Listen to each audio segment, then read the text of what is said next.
பிரியமானவர்களே, உங்கள் அனைவருக்கும் என் அன்பார்ந்த வணக்கம். கிறிஸ்துவின் நாமத்தினாலே கர்த்தர் நமக்கு கொடுக்கப்பட்டுள்ள வார்த்தை என்ன என்று பார்ப்போம். ஏசாயா 26 வசனம்.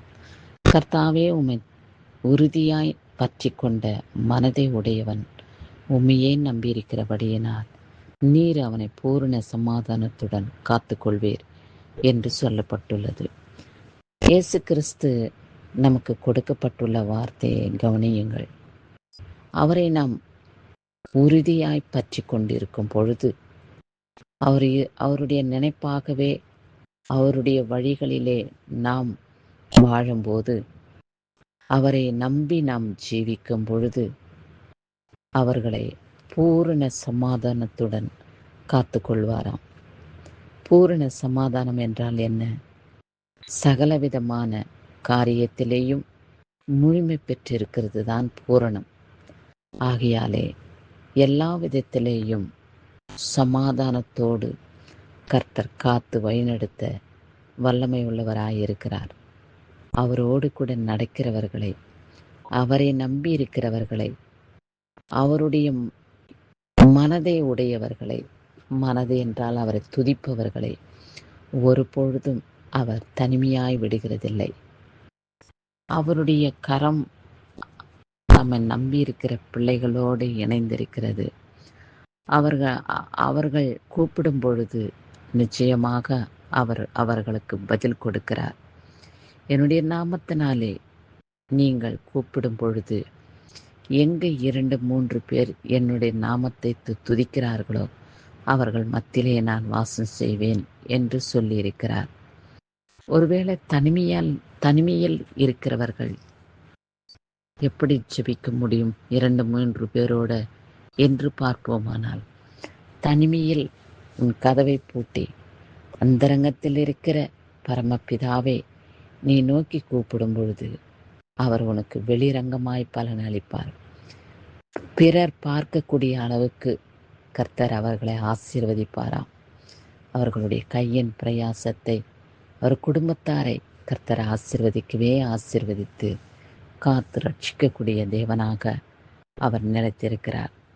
பூமியிலே எல்லா விதமான காரியங்களையும் நாம் பெற்றுக்கொள்ள முடியும், சம்பாதிக்க முடியும். ஆனால் சமாதானத்தை நம்மாலே பெற்றுக்கொள்ள முடியாது. அது கர்த்தரிடத்திலிருந்து வருகிற பொக்கிஷம், ஆசீர்வாதம். இதோ சகலவிதமான ஐஸ்வர்யம் உள்ளவர்கள், ஒன்றிலும் குறைவில்லாதவர்கள் கேட்கும் பொழுது, அவர்களிடத்தில் நாம் விசாரிக்கும் பொழுது, என்ன இருந்து என்ன பிரயோஜனம், மனசுல சமாதானம் இல்லையே என்று சொல்வார்கள். அந்த சமாதானம் இருந்தால்தான் நமக்கு ஆசீர்வதிக்கப்பட்டவர்களாக வெளிப்படுவோம். இந்த சமாதானம் இல்லை என்றால் வாழ்க்கையே விருத்தியாய் காணப்படும், வனாந்தரமாய் காணப்படும். ஆகையாலே கர்த்தரை நேசிக்கிற, கர்த்தரை துதிக்கிற உங்களை கர்த்தர் சமாதானத்துடன் காத்து கொள்வாராம். சமாதானத்தினாலே நிரப்புவாராம்.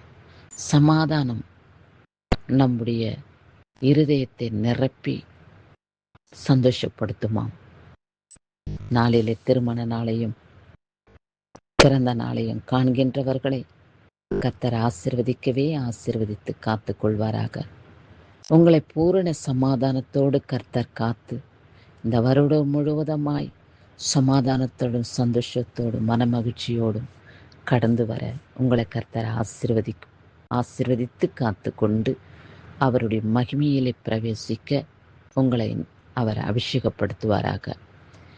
இதோ இந்த நாளுக்கு ஏற்ற நிம்மதியும் சமாதானத்தையும் சந்தோஷத்தையும் நீர் எனக்கும் என் குடும்பத்துக்கும் கொடுங்க ஆண்டவரே என்று நீங்கள் காலையிலே எழுந்து அவரிடத்திலே வேண்டிக் கொள்ளும் பொழுது, அப்படியாகவே கர்த்தர் நிம்மதியும் சமாதானத்தையும் சந்தோஷத்தையும் கொடுத்து உங்கள் கையின் பிரயாசத்தை ஆசீர்வதித்து நீங்கள் போகும் பிரயாணங்களை கூட கர்த்தர் வெற்றியோடு ஜெயத்தோடு வீடு திரும்ப அவர் உங்களை ஆசீர்வதிப்பார். எல்லாவற்றிலேயும் பூரண சமாதானத்துடன் உங்களை காத்து கொள்ள இயேசு கிறிஸ்து வல்லவராயிருக்கிறார் என்று விசுவாசித்து அவரை நம்பி வாழுகிற மக்களை அவர் கைவிட மாட்டார்.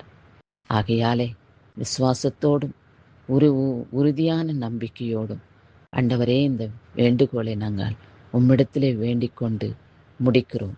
நீர்தாமே பொறுப்பெடுத்து ஆசீர்வதித்து காத்து ரட்சியும் என்று கர்த்தரிடத்திலே நாம் விண்ணப்பம் செய்யும் கர்த்தர் நிறைவேற்றி உதவி செய்வாராக. கிறிஸ்துவுக்கே சதா காலங்களிலும் மகிமை உண்டாகட்டும். ஆமேன்.